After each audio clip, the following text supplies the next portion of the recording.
चर्चा करून त्याला हा सगळ्यांना मिळून हा व्यवहार एक जैन समाजाची जी जनभावना आहे, त्यांचं जे म्हणणं आहे,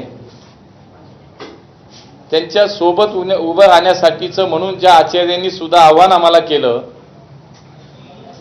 मी त्या दिवशी सुद्धा हा शब्द दिला होता की 1 तारखेपर्यंत आचार्य गुप्तीनंद महाराजांनी शब्द दिला होता की तोपर्यंत मी या निर्णयाची वाट पाहीन आणि मग माझं आमरण उपोषण सुरू होईल. त्यावेळेला सुद्धा त्यांना आश्वस्त केलं होतं, हा शब्द दिला होता की त्याच्या अगोदर 1 तारखेच्या अगोदर आपल्याला अपेक्षित, आपल्या जैन बांधवांना अपेक्षित अशाच पद्धतीचा निर्णय हा घेण्यासाठी आम्ही प्रामाणिक प्रयत्न करू.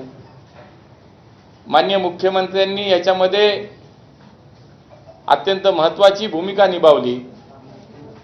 जैन बांधवांसोबत आपल्याला उभं राहायचंय आणि म्हणून त्याच पद्धतीनं व्यक्तिगत पातळीवर मी सुद्धा जो शब्द दिला तो पाळण्यामध्ये आम्ही यशस्वी झालो. विकसकानं ट्रस्टीला पत्र दिलं, ट्रस्टीनं प्रस्ताव दाखल केला आणि आज धर्मादाय आयुक्तांनी त्याच्या संदर्भातला निर्णय दिला आणि हा व्यवहार रद्द झाला.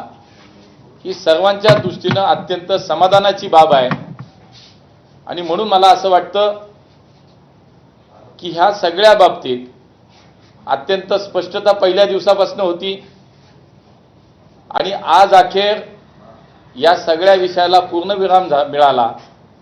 आणि म्हणून मी समस्त जैन समाजाच्या बांधवांना सुद्धा धन्यवाद देईन, अभिनंदन करेन की इकडून तिकडून कुठून ना कुठून राजकीय आरोप प्रत्यारोप या सगळ्या याच्यामध्ये जे होत होते, पण अगदी पहिल्या दिवसापासून या पुण्यातल्या जैन बांधवांनी कधीही व्यक्तिगत स्वरूपात माझं नाव कधीच घेतलं नाही, कारण त्यांनाही माहिती होतं की याच्यामध्ये सत्य काय, वास्तव काय आहे. पण ठीक आहे, झालं ते झालं, मला आता काही त्याच्यावरती बोलायचं नाही. पण एकच आहे की जे जैन बांधवांना हवं होतं त्या पद्धतीचा निर्णय होण्यासाठी म्हणून जे काही आम्ही सगळ्यांनी मिळून प्रयत्न केले, जे आचार्य गुप्तीनंद महाराजांना जे अपेक्षित होतं तशा पद्धतीचा आज निर्णय झाला आणि मला असं वाटतं हे सगळ्यांसाठीच अत्यंत चांगलं आणि समाधानाची बाब आहे.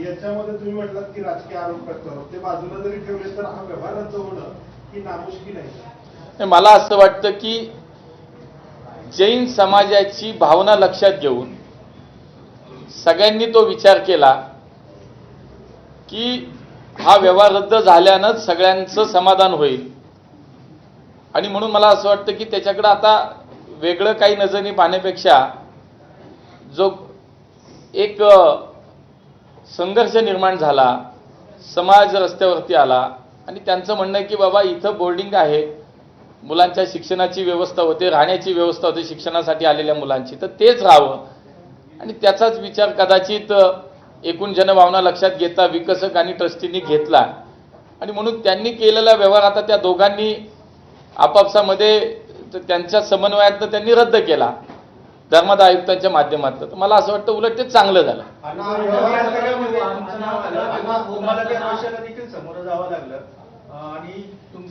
मी याच्यामध्ये सविस्तर एकदा सगळ्यांशी बोलणार आहे, सांगतो ना मी याच्याबाबत सविस्तर नक्की पुढच्या काळात बोलणार आहे. जमीन विकणारे ट्रस्टी, जमीन घेणारे गोखले बिल्डर्स आणि हा व्यवहार होऊ नये, समाजाला जागा राहावी म्हणून आपली मागणी मांडणारा जैन समाज, या 3 घटकांपुरताच हा विषय असताना त्याच्यामध्ये काय काय झालं, किती राजकारण झालं, किती घाणेरडे खालच्या पातळीचे आरोप झाले, याच्याशी काय काय जोडलं गेलं, मला असं वाटतं हे अत्यंत चुकीचं होतं, खूप वेदनादायी होतं की काही नसताना नाव जोडलं जाणं आणि कुठल्या पातळीवरती जाऊन ते आरोप करणं. मला असं वाटतं हे खरं तर कोणालाच अपेक्षित नव्हतं. जैन समाजाला सुद्धा याच्यामध्ये कुठेही राजकारण नको होतं. सरळ स्वच्छ त्यांची भावना होती की जागा परत मिळावी, ट्रस्टच्या माध्यमातून पुन्हा येतात त्या ठिकाणी सामाजिक आणि विधायक उपक्रम राबवले जावेत. आणि म्हणून ज्या दोघांनी मिळून व्यवहार केला